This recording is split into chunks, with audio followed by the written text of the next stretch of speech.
of your activities, your expressions, and your quietude and your statements. I hope you understand. In other words, people who have divorced, we get to see that there was a time when they had these symptoms of lack of communication. And for those who are still married now, they should beware. If you don't know how to express yourself, you run into a lot of trouble. So communication is in two ways. You already know that these people don't like it when you talk to them like this in their family. You know that your husband's family, they don't like this kind of jokes. Yet, that's your own favorite joke. You see, there's going to be a lot of problem. So communication is number one. It's a very long story, but we'll cut it short like that because of other things we want to explain. Let me mention number two to you. Incompatibility and this situation where husband and wife drift apart. Let me explain this to you. Many people say before you marry somebody, the person has to be compatible with you. True or false? True or false? It's true. You have to be compatible with each other. But do you know that compatibility also changes with time? If you understand what I mean. What young people see in each other, and they say that we are compatible, in 5 years' time, that compatibility will not be there again if they base it on that factor. Okay, you are young, I'm young, we are compatible. You are a graduate, I'm a graduate, we are compatible, right? By the time they spend 5 years, that physical look that makes them to be compatible may shift. The wife, after 1 or 2 children, may blow up. Not with bomb of explosion, or with bomb of fat. Pooh, it will just explode inside her. After 2 children, you start adjusting the door. And the husband that says, so, I'm a lanky person, I prefer a lanky lady. After a while, the compatibility will shift. And that lankiness is no longer there. So what are you going to do if it happens like that? What people should understand is that compatibility changes. People begin to drift apart after a while. It's a graduate, I'm a graduate. After a while, when the two of you start working, and the demand of office start telling on the two of you, it is then you begin to see that there are some incompatibilities. So don't base your marriage 100% on compatibility, although it's a very good one. But beware and be rest assured that compatibilities will shift and change. Paradigms will shift. Societal demands will shift. Life demand will change. Your friends that you have together, they will have places to go. They will have things to do. They may not be there for you at all times. And there may be job transfer for the husband or for the wife. One way or the other, you may drift apart. Drifting apart is one of the things that leads to divorce. When husband and wife no longer live together, they will drift apart because of job, because of occupation, and because of accommodation. If it is not well managed, it can lead to divorce as a matter of time. Number 3, and this one everybody knows about this one, infidelity is another thing that can bring about divorce. Infidelity often connotes a deterioration in the affective and emotional realm of the marriage. The Quran says, "La taqrabu zina." Don't move close to zina, because it is fahisha wa maktan sa'a sabila. It's a lot of evil that a person can do. It's a lot of fahish, a lot of evil deeds, so to speak. The greatest of all sin, infidelity. We have physical infidelity and we have emotional infidelity. Physical one is when either of the party go all out to commit infidelity with somebody else, to commit zina with somebody else. Emotional one is when you no longer love each other, you love somebody else. And it's so bad that you begin to even express it. You begin to express the love you have for somebody else outside the marriage. So infidelity is one. It is associated with loss of love, betrayal of trust, indifference to one another, and you begin to look for satisfaction from another person because you cannot get this emotional satisfaction from your spouse as supposed to be. In other words, infidelity Many people have been guilty of this, and there are many reasons why people go into this infidelity. You remember we mentioned compatibility and incompatibility.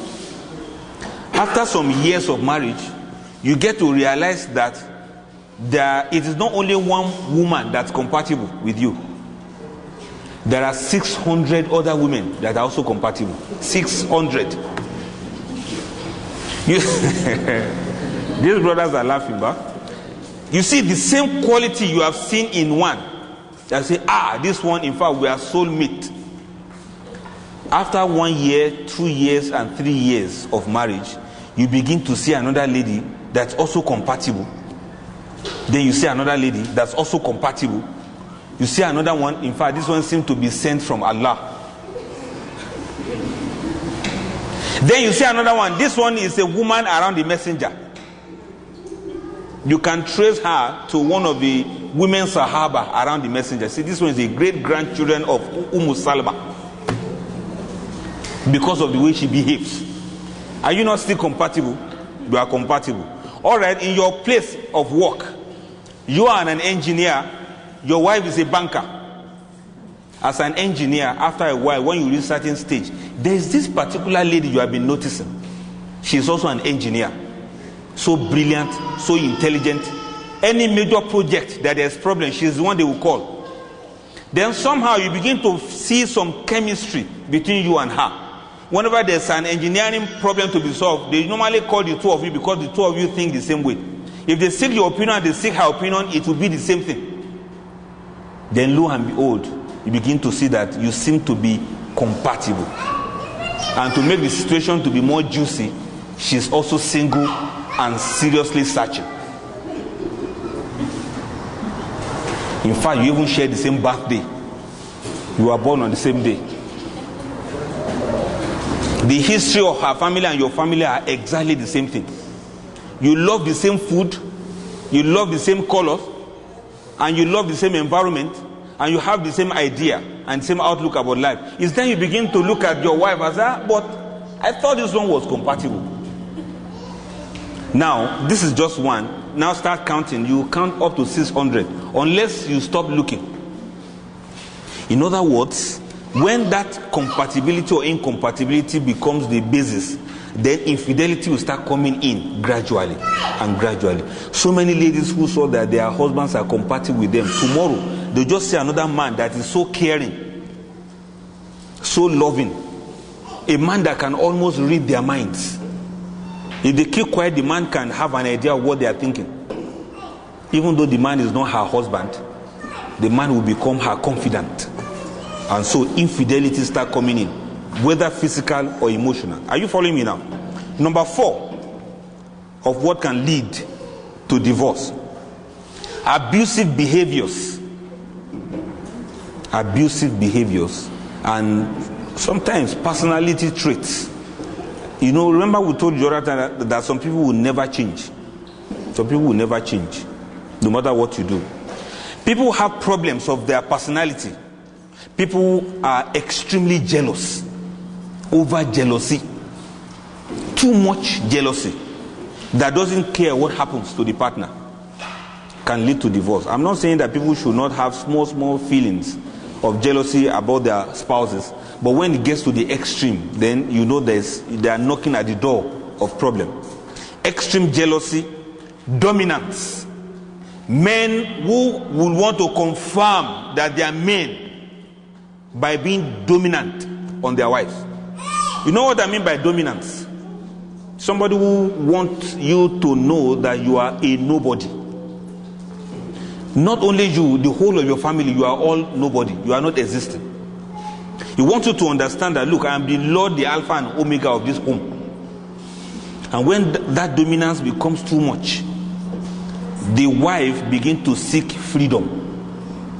And when she's beginning to seek freedom, it means she's knocking at the door of divorce. Too much of dominance is a big problem. Why is it that some men would not just overlook some things? Let the women take some decisions once in a while. I said once in a while, especially in minor issues that are not major decisions to be made, depending on the circumstances they find themselves. I don't think a man should be so bothered about which market the wife buys tomato from. Is it so important for a man to say, okay, it is from this social market, you must buy tomato? That's her own headache now. Let her do it as she wants. Or what do you think? There are certain areas that you are allowed that the woman should be able to do by herself. But when the dominance becomes so much so that when the wife's phone is ringing, the man wants to check it first before he will permit her to pick the call, even if it is from her mother. And you say, but your mother called you yesterday, she called you last week, why is she calling you again? Don't pick it. Now you see there's problem coming up. Immaturity. I'm talking about personality traits now. Immaturity. Some people are not matured yet for marriage, though they are married and have been married for 10 years. Immaturity. Some men are just not matured in the way they behave, in the way they react. Things that are none of his business, that's the one he will put his mouth into. He's so immature, he cannot take a decision on his own. He's so immature, he will want to consult his friend and his mother for simple things in the house. He's so immature, matters that he can easily resolve, he can't resolve anything. He's so immature that you cannot say it's at home and things are in order. You say, okay, where is the husband? They say the husband is there. The husband is there in the house. But he's so immature that he cannot put things in order. This can lead to divorce. This is part of the personality trait I'm talking about. Then what of physical and emotional violence? The man is both immature and he has problem. Emotional violence. It's not every time that husband and wife exchange blows. Sometimes the man is just very violent emotionally. In other words, people who don't forgive, people who are very aggressive, and people who have excessive anger, and sometimes people who have mental illness. Look at it very well. Most of the people you think have anger, they are actually having mental illness without people realizing it. Such people need to go to psychiatric hospitals. I don't know if you understand what I'm talking about. Most of the time they say, hey, that's how he is, Adam. That's how he is. If he gets angry like this, you better run away. And they'll say, and they'll accept it like that, that no, that's how he is. That's not how he's supposed to be. Such men needs to be taken to psychiatric hospital. Men who box their wives, men who beat up their wives. I've heard of a case of somebody who said the man doesn't like you to talk when he's talking, and you cannot talk back. Well, I can understand that. But when it gets to the extent that whenever the woman talks, he will slap her and lock her out of the house, I think the man has psychiatric problem. He needs to see the doctor. So excessive anger can lead to divorce. Remind me later when we are talking about the rudiments of divorce. If a man pronounces divorce out of anger, whether it's acceptable or not, we are going to come into that. We'll pick this one by one, inshallah, maybe today or another time. So personality traits, mental illness, that's number 4. Number 5, physical violence to you or to the children. Some couples don't know that they are not supposed to be quarreling in presence of the children. And when they quarrel, some people even beat each other in presence of the children. And I've heard of cases where it's the children that were holding the father to stop beating the mother. And I also heard of a case of the father beating the mother and pushing her out and locking the door. It is the children who went to borrow hammer from a neighbor to break the door for their mothers to come in. You can imagine at that level, at that age, the children were wise enough to go and borrow hammer to break the door so that their mothers can come inside. And I've heard of cases of the man who would lock the woman in the house while he's going out as a punishment for her. You know, it's very subtle in some cases where when there's quarrel, the man will seize the car key. You remember some men do that. Whenever they have quarrel with their wives, they will collect the car key that she should not drive out. After I bought that car, you should not drive that car. How many of you know of the men who do that? I know about at least 3 or 4 who do that.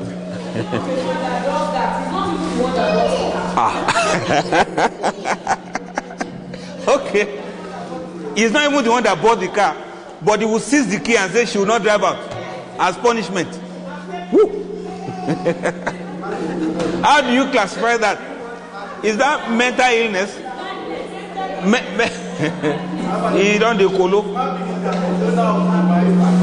Okay, the owner of the wife is the owner of the car. I hope they have checked the car particulars.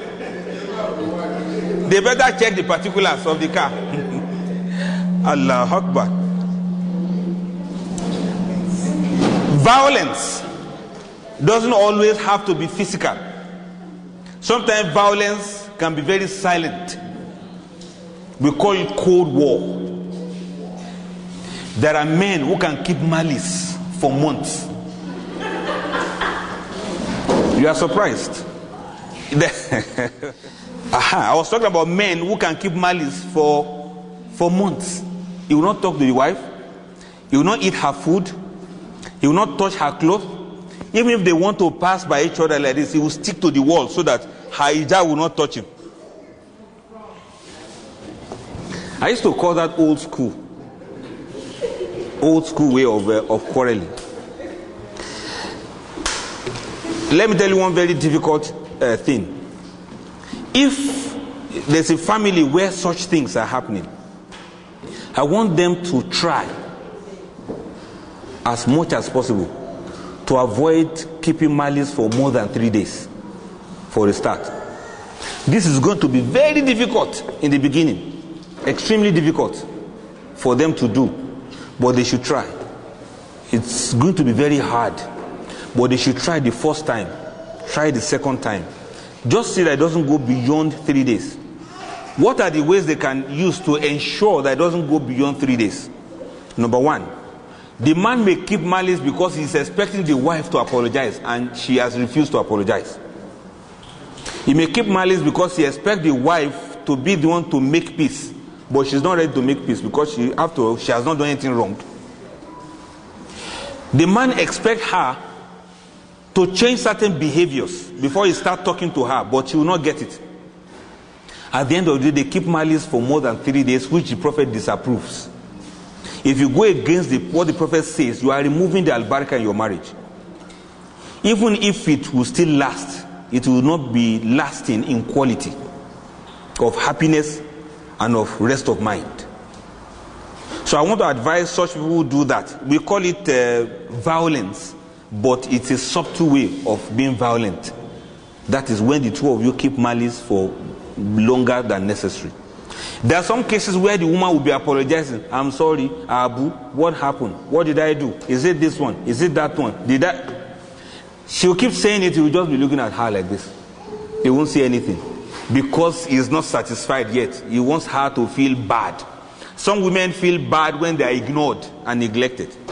Possibly with experience. If he should be pleased with her quickly, she will not change. Some women are like that. No matter what you do to them, they will not change until and unless you deny her your presence or your conversation or your communication.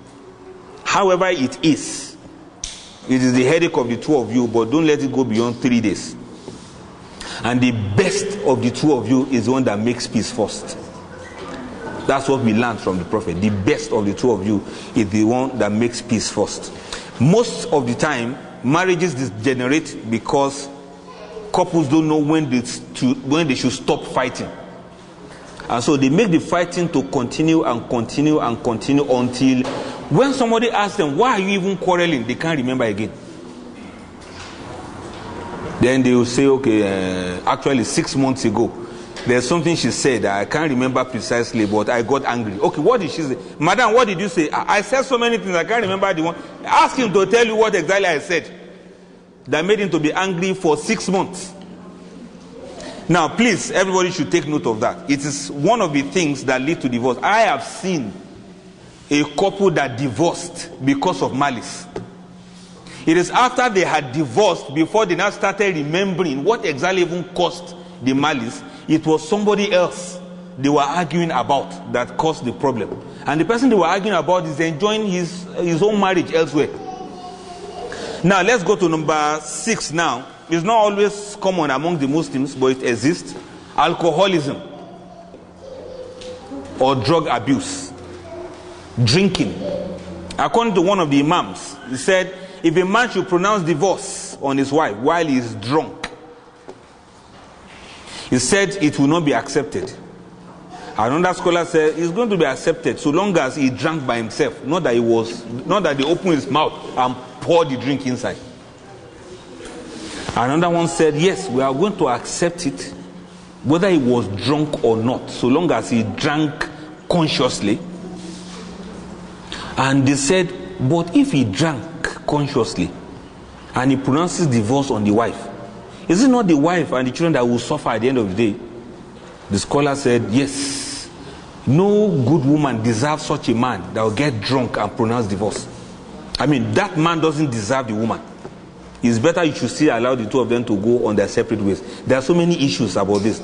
But what I'm saying is alcoholism can lead to divorce. In most instances, you see the man beat up the wife when he is out of his senses. And we have seen cases of death. Now, some of the women out there, if your husband doesn't observe Salat, you don't see any big deal there. If your husband drinks, you say, I know that he drinks, but inshallah, he will be reducing it. I've talked to him, he said he will be changing.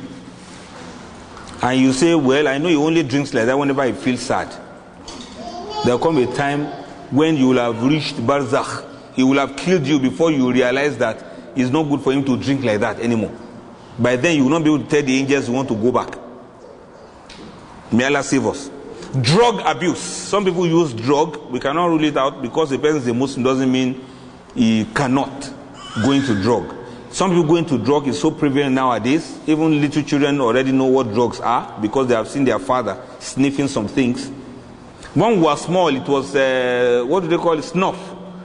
What did they use in making snuff? This one of those old men in the village. Kola nut, is it? Snuff. Tobacco. It's tobacco leaf. Aha, those days, they used to...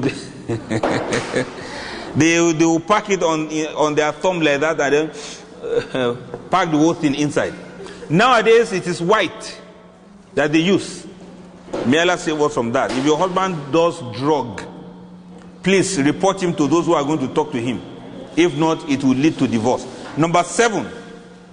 Yes, verbal abuse. Cruelty and desertion.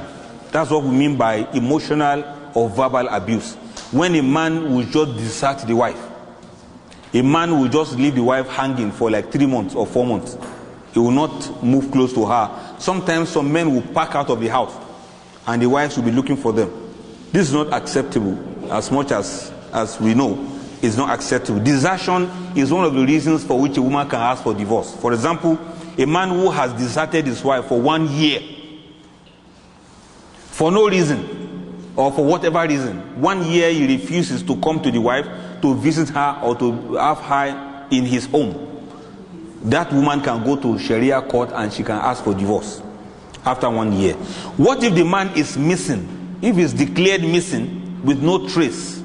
One of the imams, which I'm going to explain in detail to us another time, says that if he is missing for 1 full year and nobody hears of his whereabouts, even though we have sent search parties for him, if after 1 year he doesn't come back, the woman is free to ask for divorce and marry somebody else. If after 1 day, after 1 year that he comes back, the woman has already married somebody else, they just tell him, sorry, your wife is already somebody else's wife. There's nothing he can do about it. What of imprisonment? Somebody who is imprisoned and we know of his imprisonment terms. The moment he is imprisoned and they say he will be in prison for 15 years or 10 years, the following day after the sentence, the wife can go to divorce for divorce. She can go to the Sharia court and say, I'm divorcing my husband because he's sentenced for 10 years. How much more a man that deliberately deserts his wife, abandons his wife without coming close. Then women who desert their husbands. She has got green lottery and then she travels abroad, leaving her husband here. Is that marriage or not? Well, some people do it, but it's a basis for the man if he wants to say, well, because of this one, we are no longer married. Let her go and marry somebody else there. I will also remain here in Nigeria and marry somebody else. It's a basis. But you know, they say one man's food is another man's poison, right? One man's momo is another man's leather bag. Some people will say because she's abroad, she'll be sending money, so they don't care. Some people do that a lot, unfortunately. But desertion now. That case of yes. You know, at times amnesty. Okay, they give a parole and amnesty. Less than 1 year. And she can, he will be free to go and marry another person. Less than 1 year, that's okay, if the woman has not married somebody else. So immediately you are then you go for divorce. Then less than 1 year you are free. Then what happens? And they can remarry again. If the woman is not married, somebody else. Yes, they can remarry again. You just pay a fresh dowry. That's why it's very easy. Release. He doesn't have any power. He is in prison. People inside prison don't have those kind of powers anymore. They have been, a lot of freedom has been cut off them. You understand? You know, recently they are saying that they will allow prisoners to also vote and things like that. But once he is there in prison, he cannot fulfill the rights of a husband anymore. And once you cannot fulfill your duties, you have also lost some rights. It's very easy. So the woman can ask for divorce and then paint her face and say, I'm available for marriage. If the man comes out fine and good, he can still contest.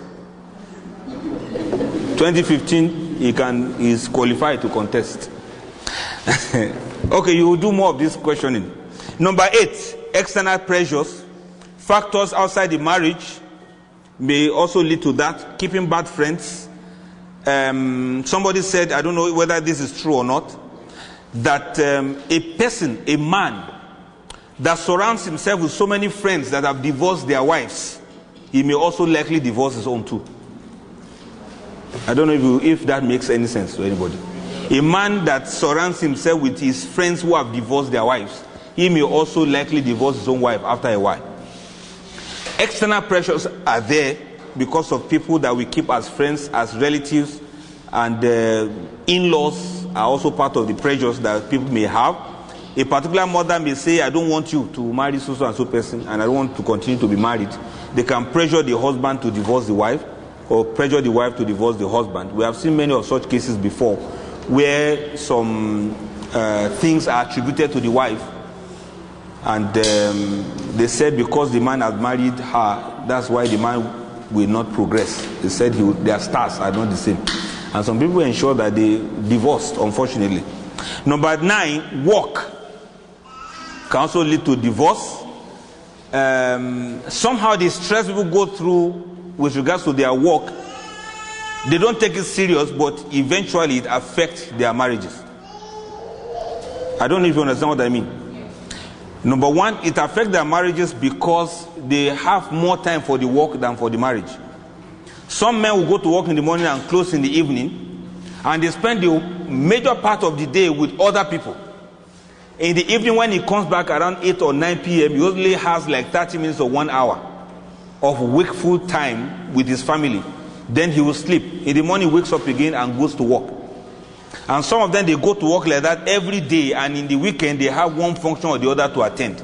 At the end of the day, continuously, the affection and the closeness and the company and companionship between them will begin to wane, will begin to go down. But let me ask you this one too, or mention this one too. Do you observe that women working, has constituted a lot of problem into what has brought about divorce? It comes in 2 ways. The way number 1 is that most of the women that have been divorced by their husband, pushed away by their husband, or that left by themselves, they were employed at the time they were living. Either the divorce came because the husband said that they are too independent, or divorce was easier for them because they felt they have something to fall back to. So sometimes it may also be part of an issue of incompatibility because of work. The man no longer has the time for the family, and the woman no longer has her own loyalty to the family. Her loyalty now is to her company or to her office. If the husband says something and her boss says something, she will obey her boss first. Why? Because she believes that's where salaries come from. And that conflict will always be there for men. Men don't like it that their wives are more loyal to their boss than to them. And you know, the woman will say, look, he is the one that's paying my salary. You cannot pay. And because you cannot pay, he has more of my loyalty. What the woman doesn't realize is that, well, she is married to her husband, not to the boss, and not to the job. When people don't know how to manage this situation, it's a very, very serious situation. People don't take it serious. If they don't know how to manage this situation, it will lead to divorce eventually. Most situations we have seen now is because of job, because of work. And people have to go their different ways, and they even start thinking that they are incompatible with each other. Why? Because of job. Okay, number 10, we have financial problems. Financial problems. Insecure employment. Insecurity with regards to finance. Financial hardship. Sometimes it can increase isolation. It brings about emotional stress. It brings about depression. When you see people depressed and they feel so sad, it's because they have financial problems. Most marriages we have seen that are about to collapse is because they are broke. The man is going through so much stress, so much such that he now has low self-esteem. He doesn't look like a husband anymore. Because now the breadwinner no longer has the bread. And so because of that one, you see the man so depressed, it brings about a lot of tension between husband and wife. Most of the quarrels, if you look at your own marriages too, you will see that most of the quarrels center around money. Most of them it is money. Brothers, the best way you can say and prove that you are the man is when you have money. That's what we have now. That's the situation on the ground, and there's nothing we can do about it. Unfortunately, financial problem is there. Financial stress is also there. Unfortunately, but there's a very important point to note, and that point is the control of money is different from inadequate finances. Some people still have financial problems even when they have a lot of money, but they don't know how to control it. For example, a particular family. Now, this may not sound like what you would have expected me to say, but a particular family, the husband is working, the wife is working. The husband earns 150,000 naira, the wife earns 100,000 naira. If they don't know how to manage themselves, the 150,000 naira would not be enough for the man, the 100,000 naira will not be enough for the woman. If anybody understands what I'm saying. If they don't know how money works, if they don't know how to use money, there will always be pressure and tension in that family, even though the two of them added together, they earn 250,000 naira every month. Let me break it down for you. There are three aspects of money emphasized in the Quran. I've told you this before. The Quran talks about how to make money. The Quran talks about how to save money. And the Quran talks about how to spend money. Three things. How to make money. For example, the Quran will say, when you finish, when you finish the prayer on Jummah, spread on earth and seek Allah's favor. That's telling you how to make money. Go out and make money. You see prophets in the Quran, Allah talks about, this one is welder, Suni'ul Labus. The Prophet Dawood was making coat of arms from iron. That was his own livelihood. How to make money. The Quran talks about so many ways of making money, if you read Quran very well. Then the Quran talks about how to save money so that your children can have inheritance. And part of it is, don't be, how do I put it? Don't be extravagant, be in the middle way, middle course. But the third one, how to spend money, has more prevalence in the Quran. The Quran talks more about how to spend money than even how to make money. And the Quran talks more about how to spend money than how to save money. In fact, the Quran criticizes people who save money and say they are hoarding silver and gold. The Quran criticizes them that they are hoarding money and says, you must give zakat, don't hoard money. But you know why there's a law said about how to spend money? It is because if you know how to spend money, you will never be poor again in your life. If you know how to spend money, poverty will never come your way, because if you have 1 naira, you will know how to spend it and it will still come back to you. You will know how to invest it and you still get returns. You understand the difference between assets and liabilities. You will understand that the cars that we buy are liabilities, not assets. You understand that the car that you bought with loan and doesn't bring money back to you, that car is a liability. Now, if the husband and wife are quarreling over, I want to buy Odyssey, I want to buy Sienna, I want to buy this one, they don't think very well that these things we are buying are not going to bring anything back for us. So you see tension in a marriage because both husband and wife, they don't know how to spend their money. Okay, you want to buy Ashwebi. Sorry, I want to just mention a little bit of details here so that we get it well. You want to buy Ashwebi. You did not think that the 25,000 naira you spend in buying this Ashwebi, you can't think of any other thing you can use it for, that you get 25,000 naira back over your 25,000 naira. Before you know it, 3 days, 4 days, 1 week after you receive your salary, everything is finished because you are going to pay debt. Because you are thinking of the debt you want to pay, your husband thinking of the debt he has to pay, both of you are tensed. You don't even have time to talk to each other again because everybody is struggling. And because if anybody asks, for God's sake, 250,000 comes to this house every day. How come you cannot afford to buy 1 bag of rice? How much is the bag of rice now? 14,000. It used to be 8,000 those days, so when I was young. Now it is how much? 14,000 naira. Okay, wait, let's be objective. How many members of a family does it take to finish 1 bag of rice in 1 month? They have to be up to 20. Unless it is rice they eat every day.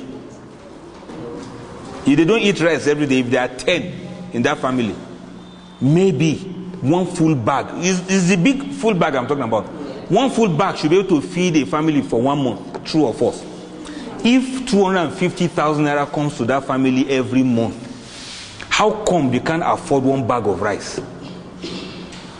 The best is 14,000. It's 14,000, that's the highest. How come your NEPA credit finishes and both of you, as at the time it finishes, both of you put together, you don't have 1 kobo to even recharge it?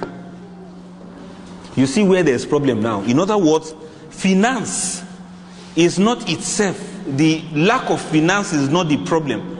It is the management of that finance that is the problem. When there's no synergy in the way you do your things, then there will be problem.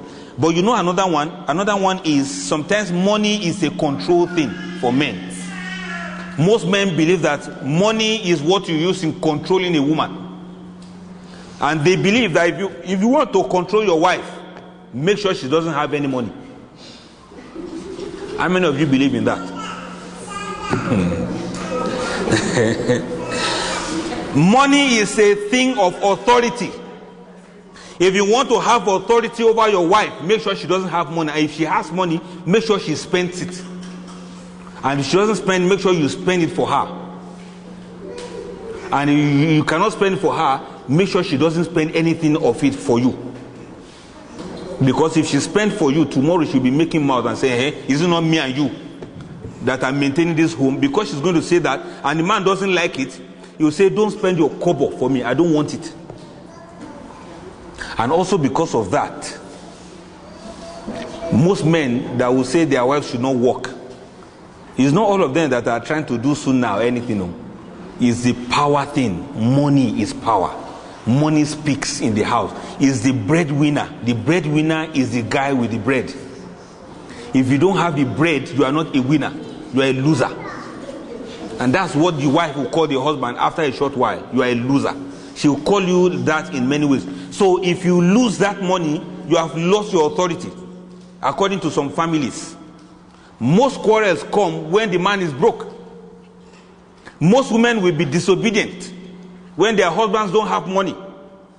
Brother Sauban, did I not tell you of how the